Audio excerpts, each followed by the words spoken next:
गांव और परिवार से दूर शहर में पढ़ाई करने आई थी।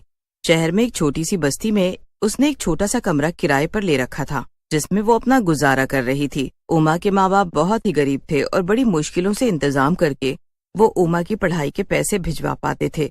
इतने पैसे से मेरा क्या होगा, मुझे तो कुछ करना ही होगा, ऐसे मुझे भी परेशानी होगी और बाबूजी को भी।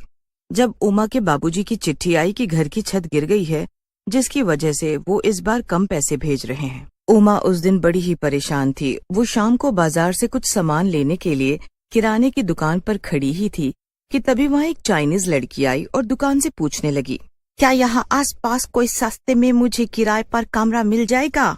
शीना इतना पूछकर चली जाती है, पर पीछे से उमा जल्दी से जाकर उसे रोकती है। अरे, मैं भी इसी बस्ती में किराए के एक मकान में रहती हूँ। अच्छा, तो तुम ही बता दो, अगर तुम्हारी नजर में कोई कमरा हो तो बस सस्ता सा हो, क्योंकि मैं इस शहर में नई हूँ और अकेली भी। मेरे पास अभी इतने पैसे नहीं है। हाँ, मेरा हाल भी कुछ ऐसा ही है। अगर तुमको ऐतराज ना हो तो तुम मेरे साथ रह सकती हो, हम किराया आधा आधा बांट लेंगी। अरे वाह, ये तो अच्छा आइडिया है, मुझे कोई दिक्कत नहीं है। बस फिर शीना और उमा दोनों एक साथ रहने लगती हैं। दोनों की काफी अच्छी दोस्ती भी हो जाती है, पर कुछ दिनों बाद दोनों को पैसे की बड़ी परेशानी होने लगती है। दोनों के पास ही ज्यादा पैसे नहीं बचते।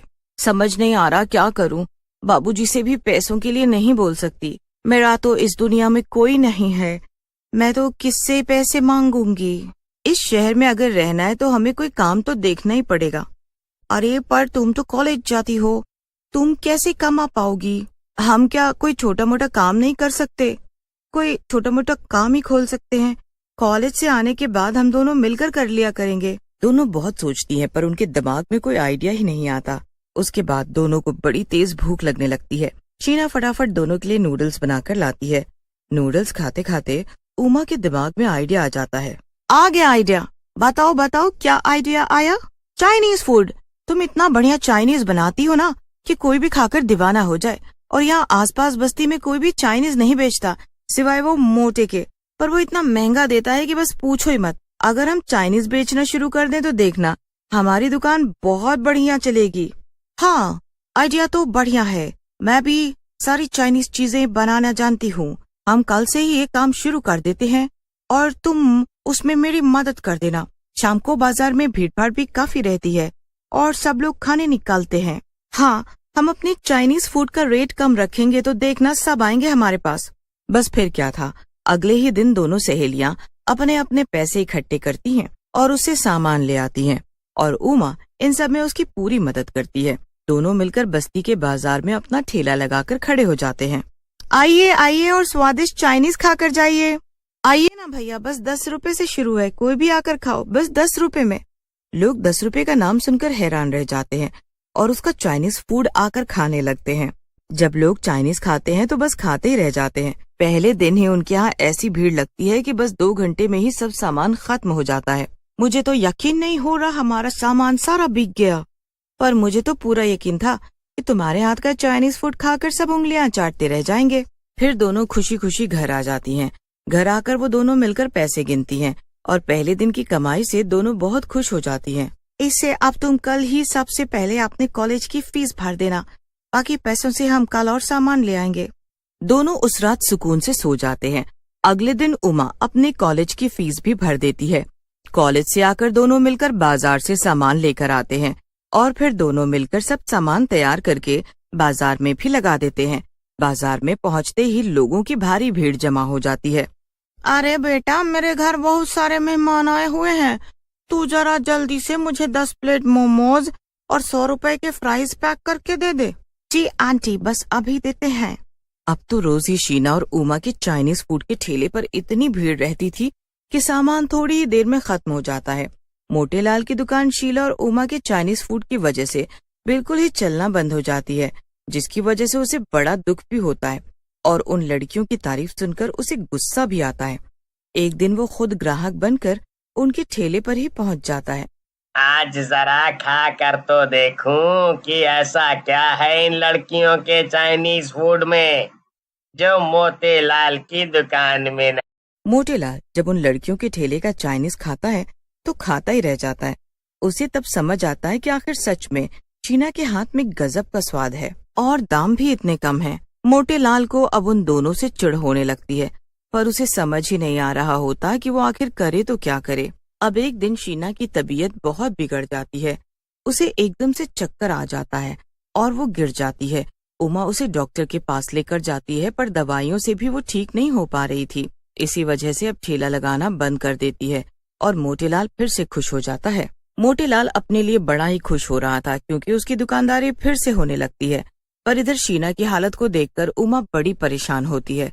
वो उसे हर हॉस्पिटल में दिखा लेती है, पर शीना की तबीयत में कोई सुधार नहीं आ पा रहा होता। एक दिन की बात है, जब शीना एकदम बीमार की हालत में बिस्तर पर पड़ी होती है और उमा उसके पास बैठी होती है, तो शीना उमा से बोलती है, मेरी वजह से अब हम ठेला भी नहीं लगा पा रहे हैं। अब तुम कॉलेज की फीस कैसे भरोगी? ऐसा बिल्कुल भी मत सोच शीना, तुम्हारी वजह ही से तो हम बल्कि इतना कमा पाए हैं, और कॉलेज का फीस मैं भर दूंगी, तुम इसकी चिंता न करो। उमा शीना का बहुत ध्यान रखती है और पूरी रात उसी के पास बैठी रहती है। बैठे बैठे कब उमा की आंख लग जाती है उसे पता ही नहीं चलता। उमा के साथ शीना की भी आंख लग जाती है, पर शीना दोबारा कभी नहीं उठती। उमा से ये बात बर्दाश्त ही नहीं हो पाती। वो शीना के लिए बहुत रोती है। उमा पूरा दिन बस रोती रहती है। वो उस दिन खाना भी नहीं खाती। हर वक्त कोने में बैठी बस वो शीना को याद करती रहती है। अचानक उमा के कंधे पर एक हाथ आता है। उमा पीछे मुड़कर देखती है तो सामने एक चुड़ैल होती है। उमा बहुत डर जाती है। डरो मत, मैं शीना हूँ, तुम्हारी दोस्त। मैं तुम्हारी मदद करने आई हूँ। मुझे पता चला है तुम्हारे माँ बाप बहुत गरीब हैं और उनको तुमसे ही सारी उम्मीद है। चलो अब आंसू पोंछो और कुछ खा लो। मुझे पता है तुमने अभी तक कुछ भी नहीं खाया। उस दिन शीना अपने हाथों से उमा को खाना खिलाती है। अगले दिन उमा हिम्मत करके उठती है और कॉलेज जाती है। कॉलेज से आने के बाद वो शाम को अपना ठेला लगाने की तैयारी करती है। चुड़ैल बस फिर अपने हाथों को इतना फटाफट चलाती है कि उमा को देखती रह जाती है। फटाफट मोमोज बनाकर तैयार कर देती है। उमा तो ये सब देखकर हैरान रह जाती है। बाप रे बाप, तुम इतनी तेजी से कैसे ये सब कर सकती हो? बस फिर दोनों अपना चाइनीज फूड का ठेला लेकर चल पड़ती हैं। जैसे ही उमा बाजार में पहुंचती है, सभी लोग खुशी खुशी उसके पास चाइनीज खाने आ जाते हैं। उमा सबको चाइनीज फूड खिलाती है और सब सामान बेचकर घर आ जाती है। देखो, अब तुम्हारे पेपर आने वाले हैं, तो तुम बस अपनी पढ़ाई पर ध्यान देना, पर बाकी वो सब मैं संभाल लूंगी। तुम उसकी चिंता मत करो, तुम बस पढ़ाई करना। ये तुम्हारे फाइनल पेपर हैं। मुझे कभी ये काम करके बुरा नहीं लगा, और सच बताऊं तो ये ठेला, ये मेहनत बस तुम्हारी ही है। अब बस भी करो। उस दिन के बाद चाइनीज बनाने वाली चुड़ैल अकेले ही सब संभाल लेती है और बस उमा अपनी पढ़ाई पर ध्यान देती है। शाम को वक्त निकालकर बस उसे 2 घंटे के लिए ठेले को संभालना होता है। चुड़ैल की मदद से उमा अच्छे से अपने पेपर्स देती है और जब उसका रिजल्ट आता है तो वो खुशी से पागल हो जाती है। मुझे तो यकीन ही नहीं हो रहा कि कॉलेज में मैंने टॉप किया है और अब मुझे स्कॉलरशिप मिल जाएगी। उमा फटाफट ये खुशखबरी अपनी सहेली शीना चुड़ैल को देती है। दोनों एक दूसरे के गले लग जाती हैं। उमा उस दिन बहुत खुश होती है। पता है, मुझे कॉलेज से स्कॉलरशिप मिल जाएगी और मैं आगे की पढ़ाई के लिए विदेश चली जाऊंगी। क्या सच में? ये तो बहुत खुशी की बात है। हाँ, पर ये सब छूट जाएगा। पता है, ये जीवन की सबसे अच्छी यादें थी जो मैंने तुम्हारे साथ बिताई हैं। मेरे जीवन की भी ये सबसे अच्छी यादें हैं उमा। मेरा तो इस दुनिया में तुम्हारे सिवा कोई भी नहीं था। शायद भगवान ने अच्छा ही किया जो मुझे अपने पास बुला लिया, वरना तुमसे आज बिछड़कर मुझे बहुत तकलीफ होती। पर आज जब तुम अपने जीवन में सफल होने जा रही हो, तो आज मेरा तो मकसद पूरा हो जाएगा जिसके लिए मेरी आत्मा को शांति नहीं मिली थी। तुम हमेशा मेरी सबसे अच्छी दोस्त रहोगी। तुम भी। इतना कहकर चुड़ैल उमा को अलविदा करके हमेशा हमेशा के लिए चली जाती है। उमा अपनी पढ़ाई के लिए विदेश चली जाती है और जब वो वापस आती है तो शहर में उसकी बहुत अच्छी नौकरी लग जाती है। वो अपने माँ बाप को भी शहर बुलवा लेती है और सब खुशी खुशी साथ रहते हैं।